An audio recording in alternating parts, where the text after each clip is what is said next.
Hello again, MiniGT fans. We got the BMW M Hybrid V8, number 25. It placed second place there at that IMSA 12-hour race, number 709 in this massive MiniGT collection. It is licensed, so hopefully it should look nice, and hopefully it's tampo printed, but we'll see. So a little bit about this car, since you know nothing. This is actually the BMW website here. So it's competing in the IMSA series, that's an American thing, but also it's competing internationally, so it will compete at Le Mans, I assume. It says here we have, what, a 4-liter V8, and then it's right, 640 horsepower. It's a twin-turbo V8, 650 Newton meters of torque. I don't know, it doesn't say anything about the electrical system, though, that I can see there. Like how big the motor is for the electric one. And I guess that's it. There's a Lego of it. Alright. Well, I guess let's see what we can compare it to at the moment. Let's open this up. I bought this online. I don't know why they feel necessary to make me buy this plastic case. Just so I can protect plastic. This protecting cardboard. This plastic protecting plastic. This protecting a model. Right? It's just insanity. And I think a large part of it is because greedy collectors. People thinking they can flip this for money or something like that. There's just better things to try to resell, I think. So this is all I really wanted to buy. This.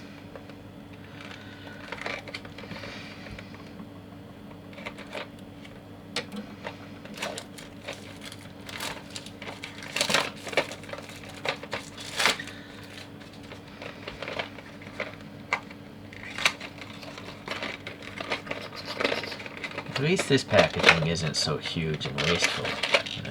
This is the reseller's fault, not MiniGT's fault. So this is nice.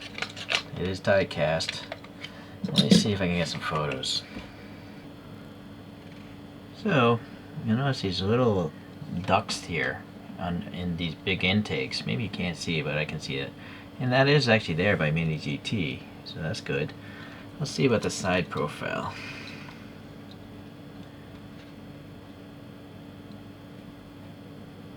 Fender, roof, that scoop, that giant wing, vertical stabilizer. Yeah, it all seems to be pretty good. The graphics even seem to match it pretty well.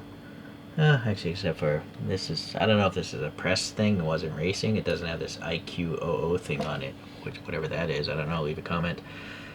I couldn't find a great image of the rear, but it's got these funky tail lights, crisscrossed kind of lights. Alright.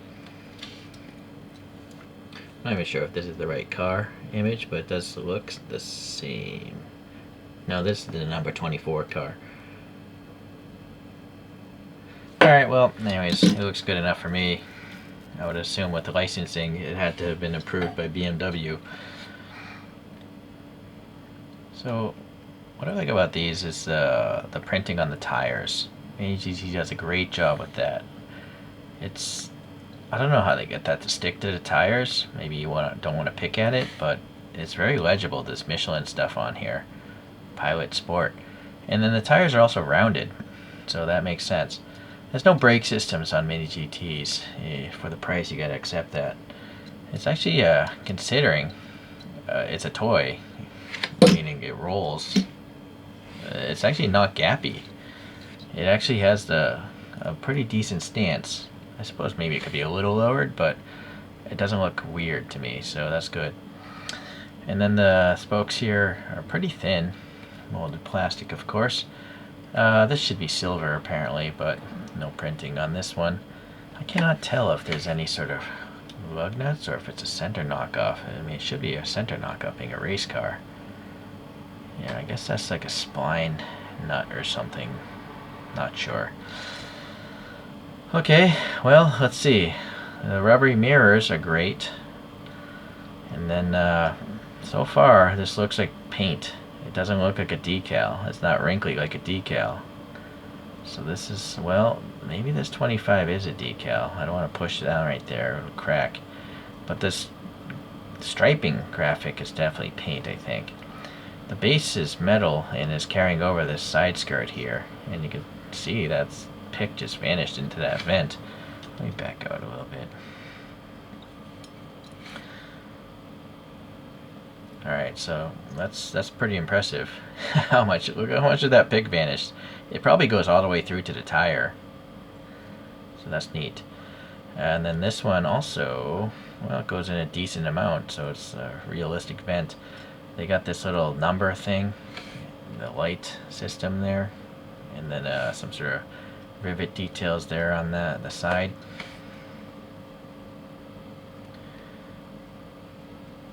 I guess that's the focal point I want to stay at. Alright, so some sort of bump. I'm not sure what this thing is. The graphics in general look pretty good. So these are all real brands. The sponsorship looks all legible to me. And then the rear tire and wheel seem just as good as the front. So let's go around to the front here. We have this LED headlight assembly. So there's all sorts of dots in there. And then the perimeter has what I assume is supposed to be a carbon fiber treatment. Yeah, that's well done. I'm pretty sure those dots are painted on back there. But there's also some molded things. I guess those are LED arrays on the real car. And then some sort of bumps up there. Probably more LEDs. Just a lot of LEDs in there, I guess. But it's nice, you know, because they're behind this clear lens. And then they printed the border really nice. So sadly, the metal base, you know, it has to be a certain thickness. If this was plastic, it would be more realistic. But because a bunch of Hot Wheels collectors want everything to be a Hot Wheels, MiniGT is going where the money is, and they're giving you metal bases. But I think they're just making worse models. They could be a little bit better if it was plastic. So I think this is, I don't know, that might be plastic just pegged into the front end. So there's some black paint for those brake ducts. Looks pretty good. No, this is just depth right here. But it looks dark, you know, in shadow. Here, this is nice. That goes pretty far in. And underneath, just as well. Okay, so that looks good. This side here... Just checking. Yeah, this is all tampo printed. You can see there's a little white shining through because they couldn't get the tampo in there. That giant vent, that vent again. Don't know what that is again. This graphic looks pretty nice.